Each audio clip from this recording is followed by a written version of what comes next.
اللہ رب العزت نے آدم علیہ الصلوۃ والسلام کو مٹی کا پتلا بنا کر پیدا کیا.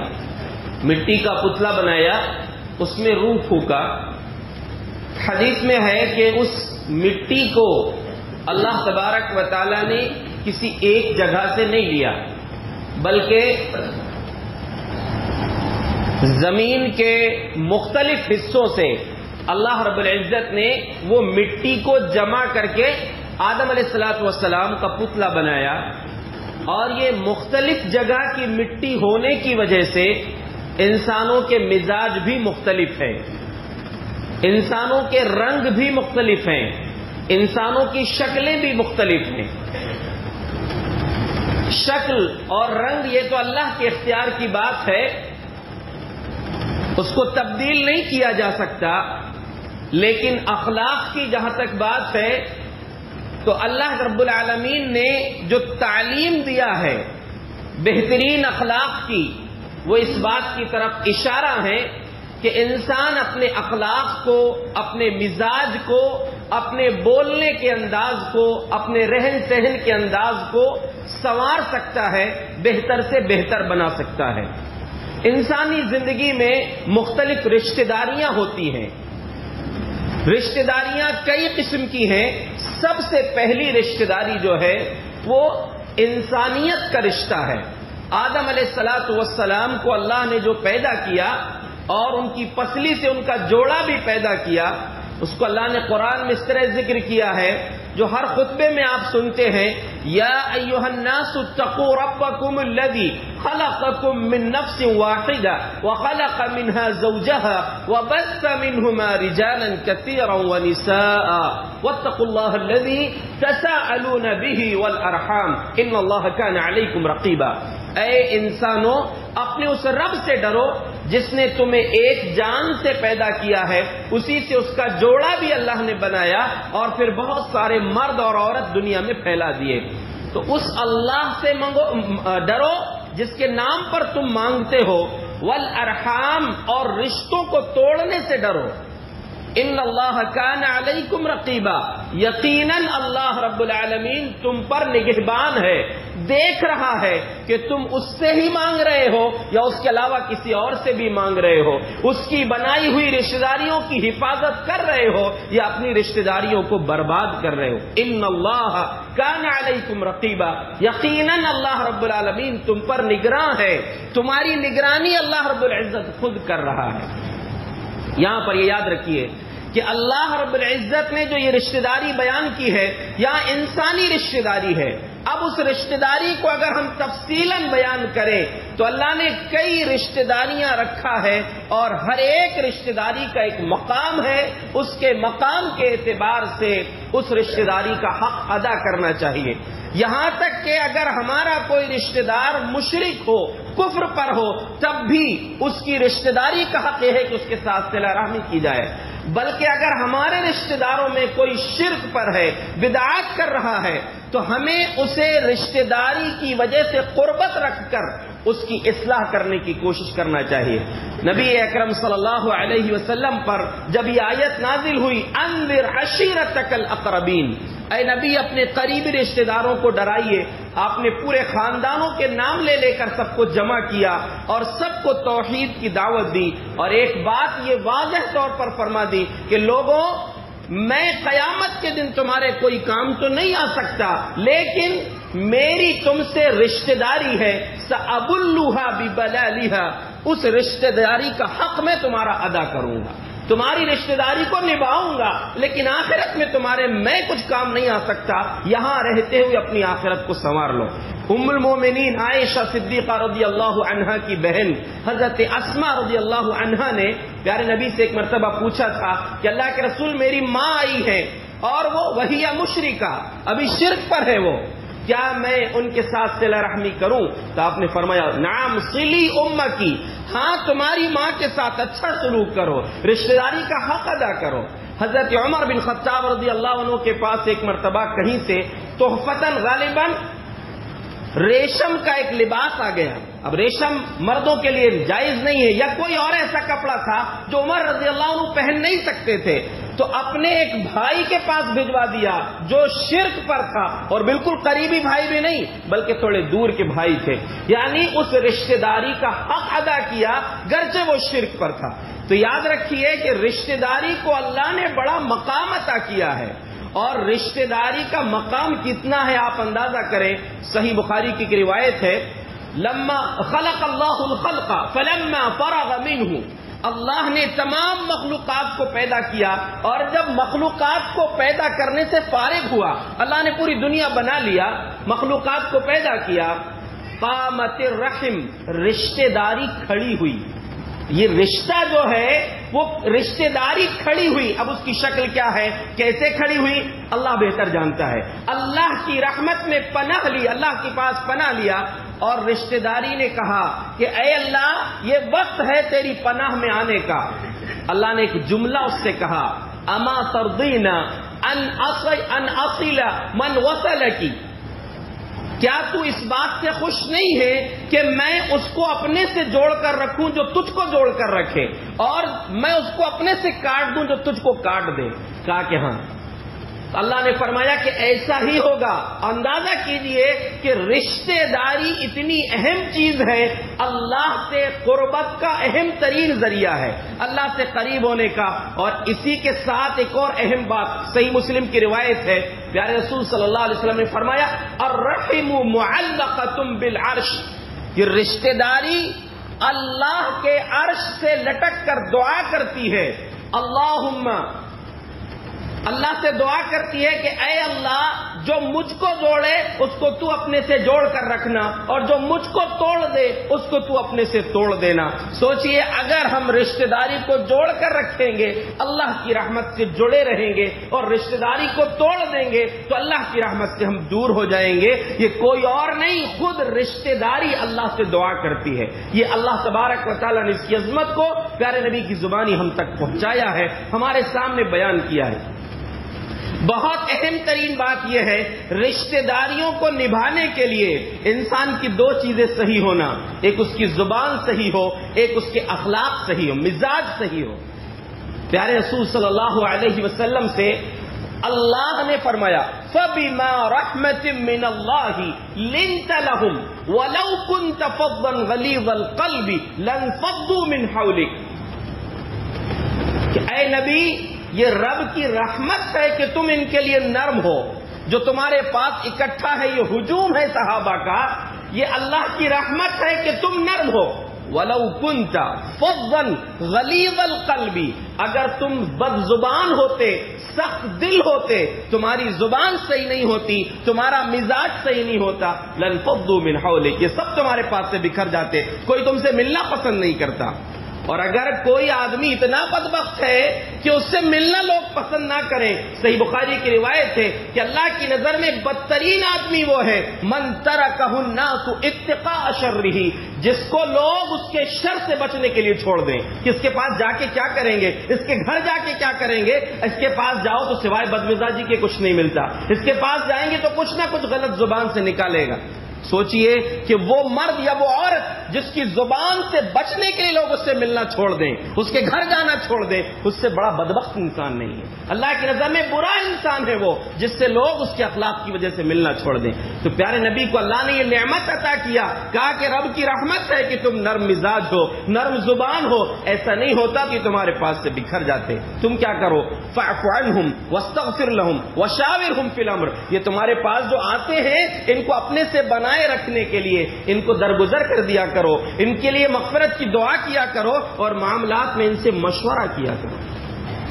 اس لیے یاد رکھیں اگر ہم لوگوں کو اپنے سے جوڑ کر رکھنا چاہتے ہیں تو ہمارے اندر نرمی ہونا چاہیے. جو پیارے رسول صلی اللہ علیہ وسلم کی زندگی میں آپ کی ذات کے اندر جو نرمی تھی، اور وہ نرمی چاہے رشتہ داریوں کا معاملہ ہو، قوم کا معاملہ ہو، جماعت کا معاملہ ہو، ہر چیز کے اندر نرمی ہونا چاہیے.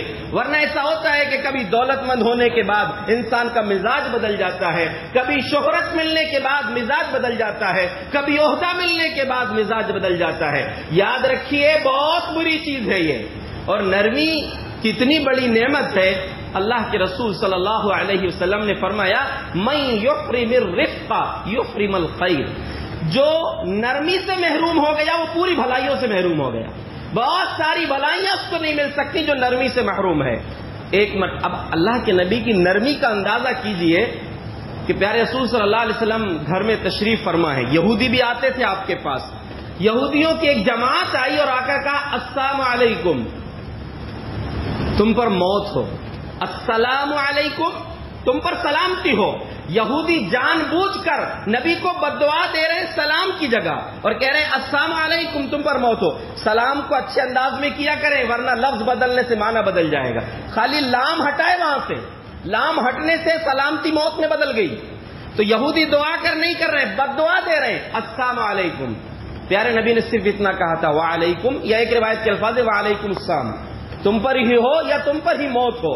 ام المومنین عائشہ صدیقہ رضی اللہ عنہا تشریف فرما تھی، کہا کہ علیکم السلام یا اہل القردۃ والخنازیر لعنت اللہ علیکم وغضبہ، اے بندروں اور سور کی نسل کے لوگوں، تم پر اللہ کی طرف سے موت نازل ہو، تم پر اللہ کا غضب اور اس کی لعنت نازل ہو. انہی یہودیوں کی نسل کے کچھ لوگ بندر اور خنزیر بنائے گئے تھے. تو کہا کہ ان کو وہ اس چیز کو یاد کر کے کہا، یعنی ان کا غصہ جو ہے بہت زیادہ بڑھ گیا، ابل گیا. کیوں؟ نبی صلی اللہ علیہ وسلم اور خود ان کے شوہر بھی ہیں، ان کے سامنے جو ہے بد دعا دے رہے ہیں. تو آپ نے فرمایا مہلن یا عائشہ، عائشہ ریلیکس، اتنا غصہ ہونے کی ضرورت نہیں ہے، نرمی اختیار کرو. ان اللہ رفیق یحب الرفق، اللہ نرمی پسند ہے، نرمی کرتا ہے اور نرمی کو پسند کرتا ہے. کہا کہ اللہ کے رسول آپ نے سنا نہیں ہے کیا بولے ہیں؟ کہا کہ کیا تم نے نہیں سنا میں نے کیا جواب دیا ہے؟ انہوں نے کیا کہا تھا؟ السلام علیکم، تم پر موت ہو. پیارے نبی نے کہا وعلیکم، تم پر ہی ہو. اور کہا کہ عائشہ ان کی بد دعا میرے حق میں قبول نہیں ہوگی، لیکن میرا جواب جو ہے ان کے حق میں قبول ہو جائے گا. میں نے جواب دے کر بات کو ختم کر دی ہے. سوچئے جو واضح الفاظ میں گھر میں آ کر موت کی بد دعا دے رہے، ہلاکت کی بد دعا دے رہے، جبکہ یہ مدنی زندگی کا واقعہ ہے اور وہ زمانہ ہے کہ ایک اشارے پر صحابہ ان کی گردنیں اتار سکتے تھے. ایسے موقع پر اللہ کے رسول صلی اللہ علیہ وسلم نرمی کا مظاہرہ خود بھی کیے ہیں اور اپنی بیوی سے کہہ رہے ہیں کہ نرمی اختیار کرو. تو نرمی ہر چیز میں ہونا چاہیے. اور دیکھیے ایک بہت پیاری بات ہے فیملی کے لیے. اللہ کے نبی صلی اللہ علیہ وسلم نے فرمایا، مسند احمد کی روایت ہے، اذا اراد اللہ باہل بیت خیرا، جب اللہ کسی گھر والوں کے لیے، کسی فیملی کے لیے بھلائی کا ارادہ کرتا ہے، ان کو اچھائی دینا چاہتا ہے، ادخل فیہم الرفق، وہ پورے گھر کو اللہ نرم مزاج بنا دیتا ہے، ان کے اندر نرمی داخل کر دیتا ہے. یعنی وہاں ہر ایک دوسرے کے لیے جو ہے نرم ہوتا ہے، مہمانوں کے لیے نرم ہوتا ہے، رشتہ داروں کے لیے نرم ہوتا ہے، آپس میں رہنے والے، ایک فیملی میں ایک ساتھ رہنے والوں کے لیے ہر کوئی نرم ہوتا ہے. یہ کتنی بڑی نعمت ہے جس فیملی کو یہ مل جائے کہ جب اللہ کسی فیملی کے ساتھ بھلائی کا ارادہ کرنا چاہتا ہے، ادخل فیہم الرفق، اس فیملی کو اللہ تبارک و تعالی رحمت کی، نرمی کی نعمت سے نواز دیتا ہے. ہمیں یاد رکھنا چاہیے ہر رشتہ داری اپنی جگہ بڑی اہم ہے، کیونکہ اللہ کے نبی صلی اللہ علیہ وسلم کا فرمان ہے لا يدخل الجنت قاطع رحم، رشتوں کو توڑنے والا جنت میں نہیں جائے گا. اور آپ اندازہ کریں قرآن کریم کی جو آیت ہم نے ابھی خطبہ مسنونہ کے بعد آپ کے سامنے تلاوت کی تھی، اللہ نے اس میں کیا کہا ہے؟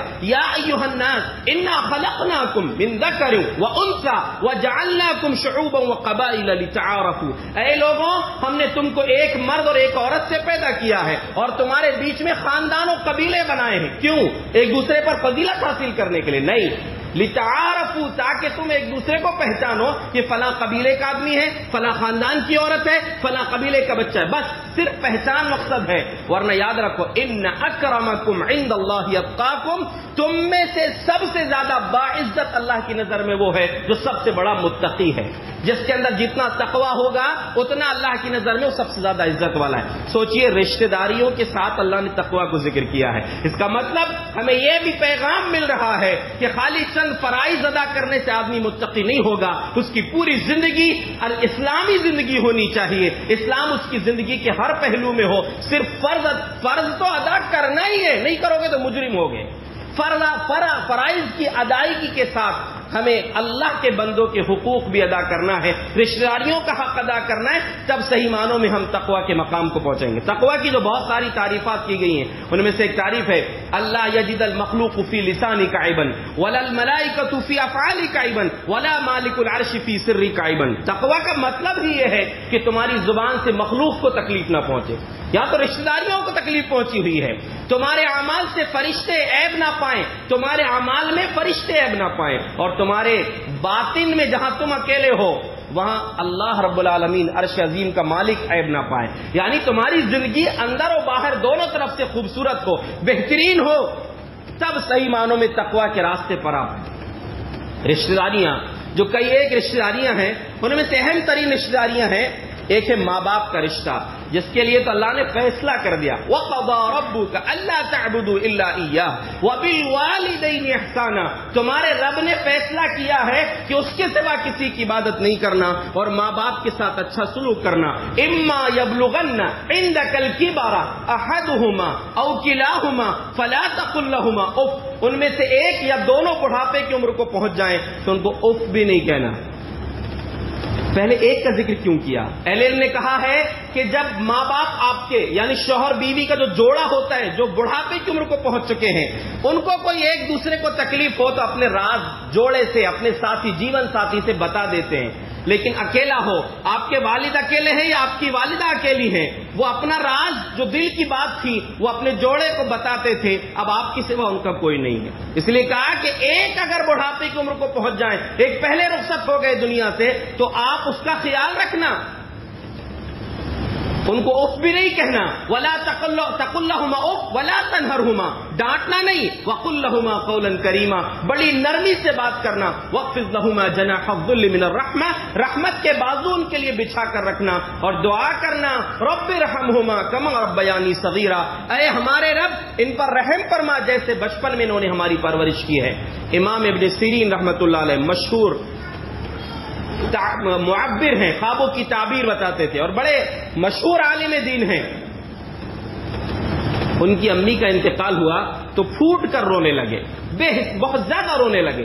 لوگوں نے کہا کہ امام صاحب آپ تو خود ہم کو صبر کی نصیحت کرتے ہیں، آپ کیوں اتنا رو رہے ہیں؟ کہا کہ میں اس لیے نہیں رو رہا ہوں کہ میری ماں کا انتقال ہوا ہے، رو اس لیے رہا ہوں کہ اللہ نے جنت تک پہنچنے کے 2 راستے دیے تھے، آج ان میں سے ایک راستہ میرا بند ہو چکا ہے۔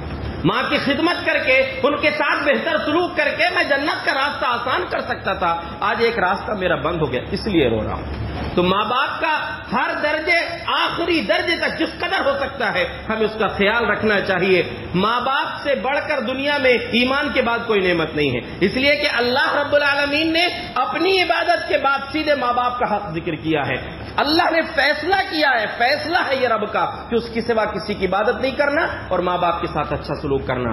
بہت سے لوگوں کے ماں باپ دنیا سے چلے گئے، بعد میں احساس ہوتا ہے۔ امام مسلم رحمت اللہ علیہ نے صحیح مسلم میں جو باب قائم کیا ہے کہ ماں باپ کے ساتھ ان کے دنیا سے جانے کے بعد کیسے اچھا سلوک کیا جائے، اس میں ایک واقعہ نقل کیا ہے۔ عبداللہ بن دینار بیان کرتے ہیں کہ عبداللہ بن عمر رضی اللہ عنہ مکہ کے راستے میں ایک دیہاتی سے ان کی ملاقات ہو گئی، یہ گدھے پر سوار تھے، اس سے ملاقات ہوئی، فسلم علیہ، اس کو سلام کیا ایک دیہاتی کو، اور عام آدمی ہے وہ، اور یہ عظیم ترین صحابی رسول ہیں۔ سلام کرنے کے بعد پوچھا آپ فلاں کے بیٹے ہیں؟ کہا کہ ہاں۔ گدھے سے اتر گئے، اپنا گدھا اس کو دے دیا، اور سر میں پگڑی بندھی ہوئی تھی، وہ پگڑی اتار کر اس کو دے دیا۔ لوگوں نے کہا کہ عبداللہ یہ دیہاتی لوگ ہیں، یرضون بالیسیر، یہ تو تھوڑی سی چیز پہ خوش ہو جاتے ہیں، کچھ دے دیتے آپ تھوڑا بہت تو خوش ہو جاتا وہ بندہ، آپ سواری دے دی، اپنی آج کے دور کے حساب سے کم بائک سمجھ لیں، اپنی بائک دے دیا اور اپنے سر کا امامہ پگڑی نکال کے دے دیا۔ کہا کہ آپ چھوٹی سی کوئی چیز دے دی ہوتے تو خوش ہو جاتا وہ۔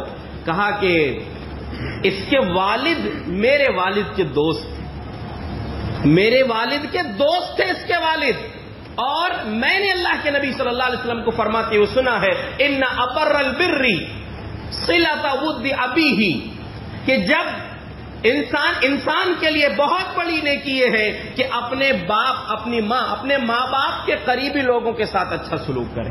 یعنی وہ تو چلے گئے دنیا سے، ان کے جانے کے بعد ان کے جو قریبی لوگ ہیں ان کے ساتھ اچھا سلوک کریں. آپ اندازہ کریں کہ ماں باپ کے قریبی لوگ، تو پھر ماں باپ کا مقام کتنا ہوگا. ہمیں اس کی بہت زیادہ قدر کرنا چاہیے، بہت خیال رکھنا چاہیے. اس طرح ایک رشتہ ہے، ددیالی رشتہ ہوتا ہے، ایک ننیالی رشتہ ہوتا ہے. انسان سے یہ دو رشتے بھی جڑے ہوتے ہیں. دونوں رشتوں میں سے ایک چیز کو صرف یاد رکھیں.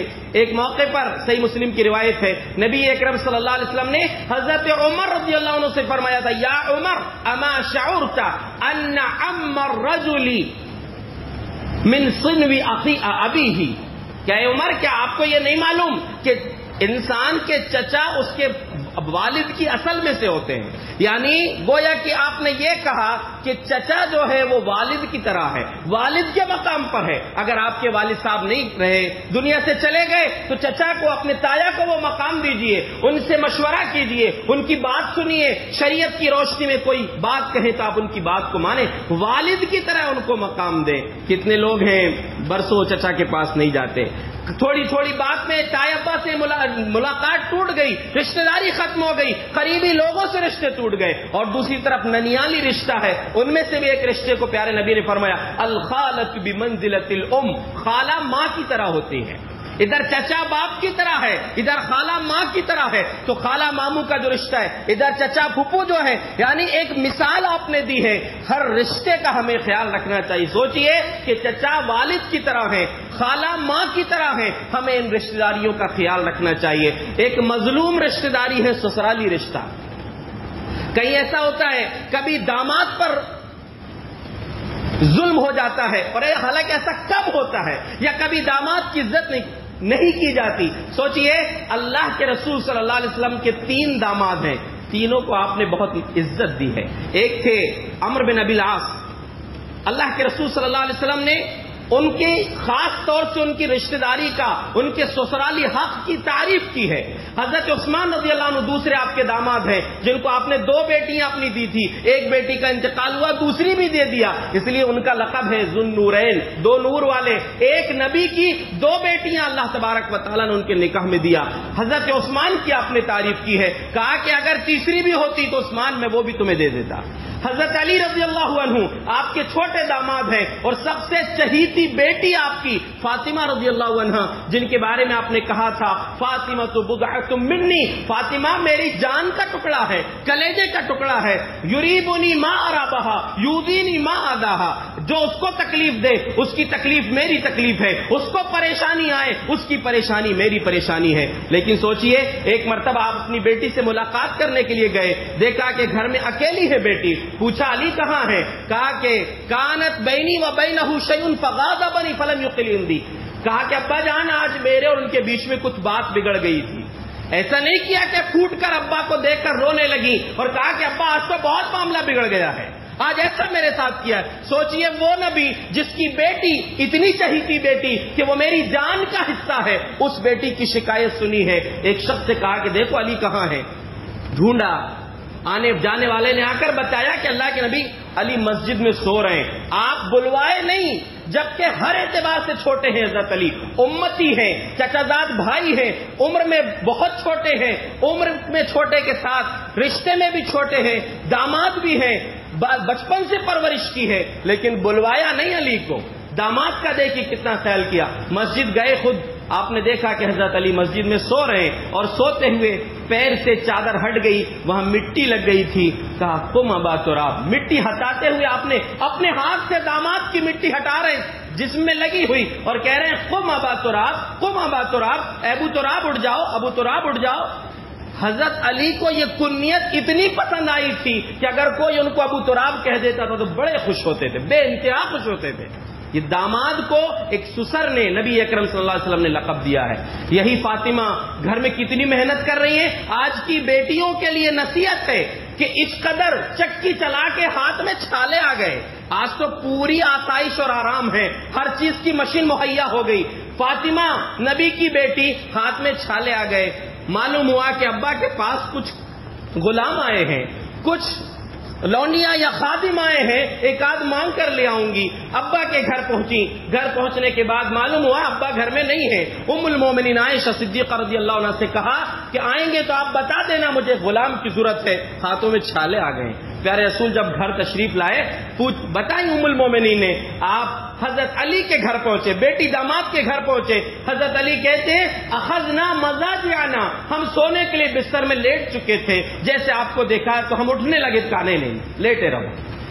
بیٹی اور داماد کے بیچ میں جا کر بیٹھ گئے. حضرت علی سے چپک کر آپ بیٹھے. کہا حتی وجدت برد قدمہ علی صدرہ، میں نے آپ کے قدم مبارک کی ٹھنڈک اپنے سینے پر محسوس کیا. اتنا چپک کے آپ مجھ سے بیٹھے اور کہا کہ بیٹی آپ آئی تھی، معلوم ہوا ہے آپ نے یہ مطالبہ کیا تھا، میں اس سے بہتر چیز تم کو بتانا چاہتا ہوں. کہا ابا جان بتائیے. آپ نے فرمایا سونے سے پہلے 33 مرتبہ سبحان اللہ، 33 مرتبہ الحمدللہ، 34 مرتبہ اللہ اکبر کہہ لیا کرو، یہ تمہارے حق میں غلام سے زیادہ بہتر ہے. اہل علم نے اس لیے کہا ہے کہ یہ چیزیں دن بھر کی تھکان بھی آپ کی اس کے ذریعے سے دور ہو جائے گی. بیٹی کو غلام خادم دینے کی بجائے یہ بہترین تحفہ دیا، آخرت کی فکر کیا. اس لیے ایک سبق یاد رکھیں کہ اگر آپ اپنی بیٹی کو سسرال میں خوش رکھنا چاہتے ہیں، حد سے زیادہ اس کو لاڑ پیار میں سڑائیے مت، اس کی کوئی شکایت پر بہت زیادہ دھیان مت دیجیے، اس کو بہت زیادہ بڑھاوا نہیں. میں یہ نہیں کہتا کہ اگر اس پر ظلم ہو رہا ہے تو آپ تب بھی اس پر دھیان نہ دیں، یہ الگ بات ہے، آپ اس کے معاملات کو حل کریں.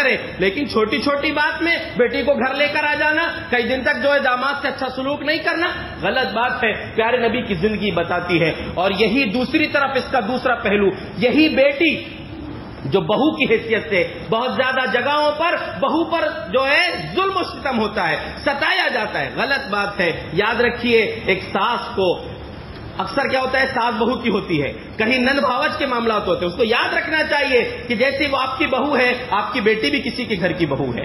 آپ کسی کی نند ہے، آپ بھی جا کر کسی کی بھاوج بنیں گی، وہاں آپ کے ساتھ ایسا ہوگا. یاد رکھیے اللہ کے نبی صلی اللہ علیہ وسلم کا فرمان ہے کہ دنیا میں 2 جرم ایسے، 2 گناہ ایسے ہیں جن کی سزا قیامت کے دن تو ملے گی ہی، دنیا میں بھی اللہ تبارک و تعالیٰ اس کی سزا ضرور دیتا ہے.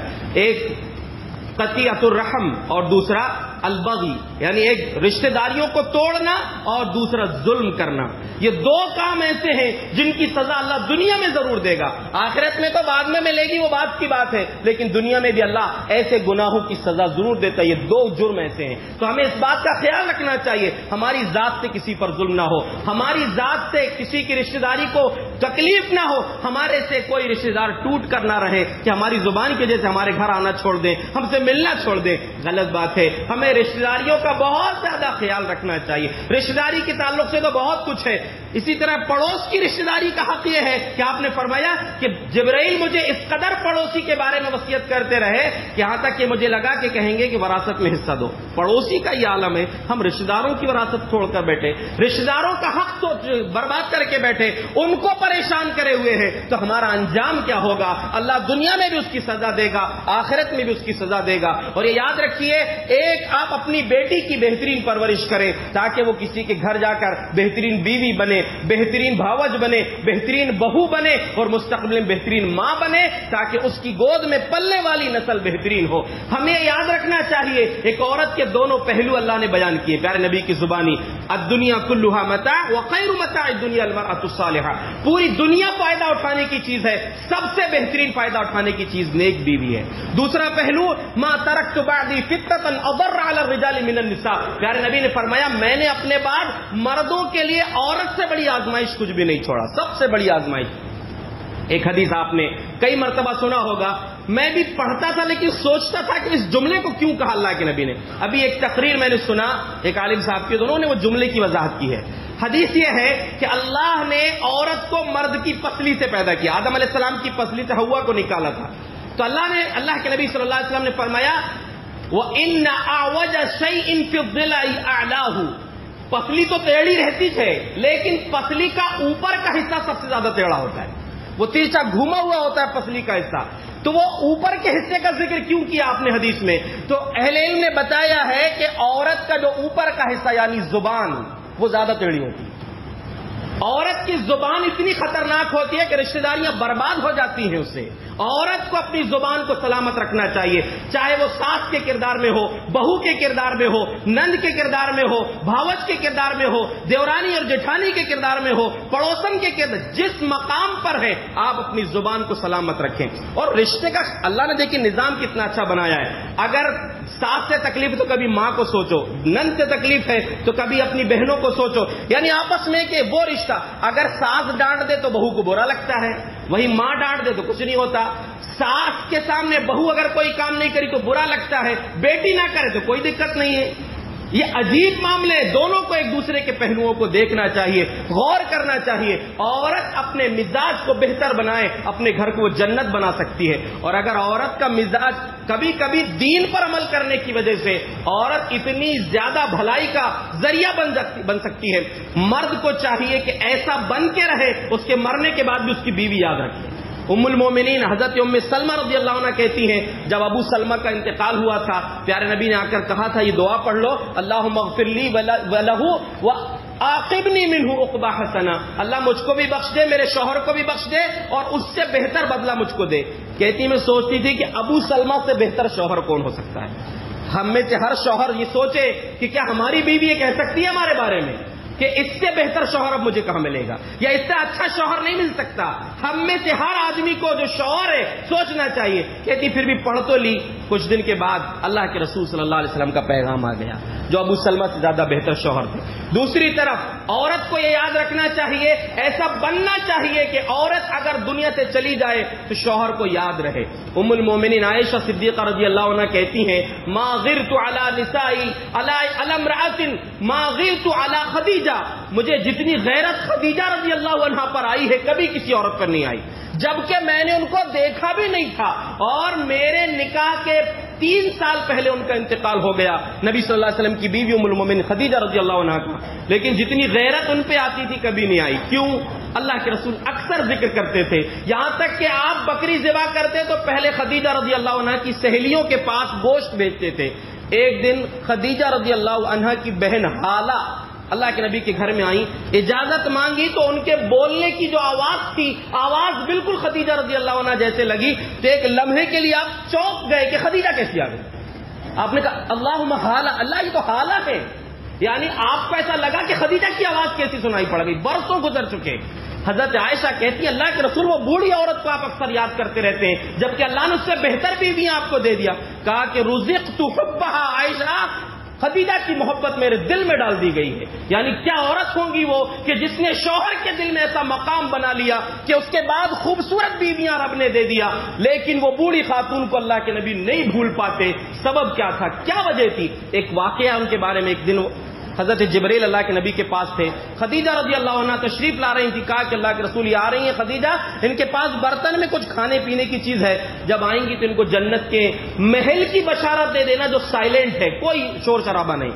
اہل علم نے کہا ہے کہ محل تو ٹھیک ہے, موتیوں کا محل, سائلنٹ کیوں ہوگا وہ محل؟ تو کہا کہ اس لیے کہ پوری ازدواجی زندگی میں تقریباً 25 سال کے عرصے میں کبھی نبی صلی اللہ علیہ وسلم سے زور سے نہیں بولی, کبھی بھی زور سے نہیں بولی اپنے شوہر سے. یہ مقام ہونا چاہیے کہ عورت کو اپنی زندگی میں ایسا بنا کے رکھے کہ شوہر اس سے خوش ہو, اس کے جانے کے بعد شوہر اس کو یاد رکھے. شوہر کو ایسا بن کے رہنا چاہیے کہ بیوی کو یاد آئے کہ ایسا شوہر تو نہیں مل سکتا.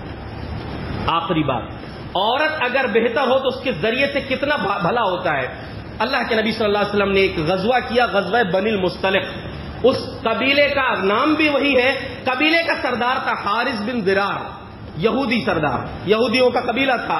جنگ ہوئی تو وہاں کی عورتیں جو قیدی بن کے آئی تھیں, حضرت جویریہ رضی اللہ عنہا, ابھی تو حارث کی بیٹی ہیں, جب یہاں قیدی بن کر آئی جویریہ, قیدیوں میں تقسیم ہوئی جب, تو ایک صحابی کے حصے میں چلی گئی. وہ صحابی نے ان کو مکاتبہ ان سے کر لیا, یعنی انہوں نے مکاتبہ کر لیا کہ اتنے اتنے پیسے دے کر میں آزاد ہو جاؤں گی.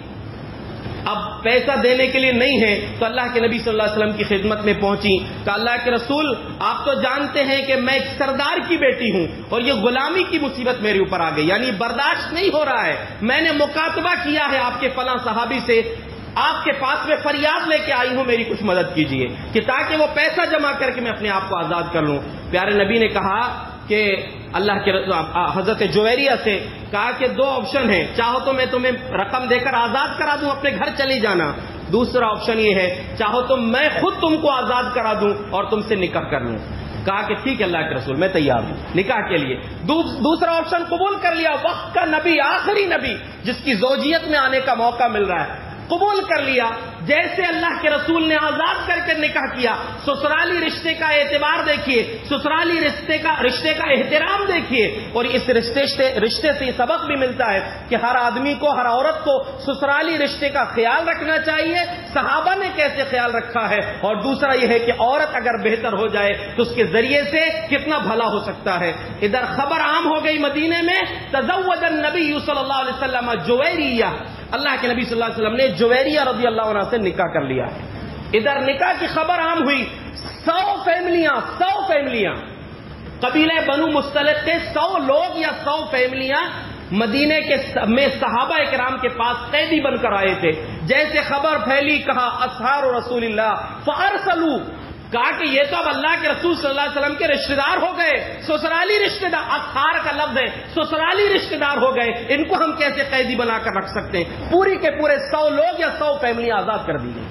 کس کی وجہ سے؟ ایک عورت کے دین کی طرف آنے کی وجہ سے پوری 100 فیملیاں آزاد ہو گئیں۔ اس لیے ام المومنین عائشہ صدیقہ رضی اللہ عنہا کہا کرتی تھی کہ میں نے جویریہ سے زیادہ اپنی قوم کے لیے بابرکت عورت نہیں دیکھا کہ ان کی وجہ سے 100 لوگ یا 100 فیملیاں آزاد ہو گئیں۔ یہ یاد رکھنا چاہیے، ہر اس رشتے کا ہم خیال رکھیں، ہر رشتہ، جو بھی رشتہ ہمارے ساتھ جڑا ہوا ہے ہم اس رشتے کا خیال رکھیں، اس میں ہمارے لیے بھلائی ہے۔ پیارے نبی صلی اللہ علیہ وسلم نے ایک بات کہی ہے، تعلموا من انسابکم، لوگوں رشتہ داریاں سیکھا کرو، بتایا کرو، سکھاؤ اپنے بچوں کو، بیٹا یہ تمہارے چچا ہیں، یہ تمہارے ماموں ہیں، فلاں ہیں۔ تھوڑی دور کی رشتہ داری ہوئی کہ بھول گئے لوگ۔ پیارے نبی نے فرمایا رشتہ داریاں سیکھو، ما تصلون به ارحامکم، تاکہ تم اپنے رشتے کو جوڑ کر رکھو، اس لیے کہ فإن صلة الرحم محبۃ فی الاہل، رشتے کو جوڑنا رشتہ داریوں میں محبت کا ذریعہ ہے۔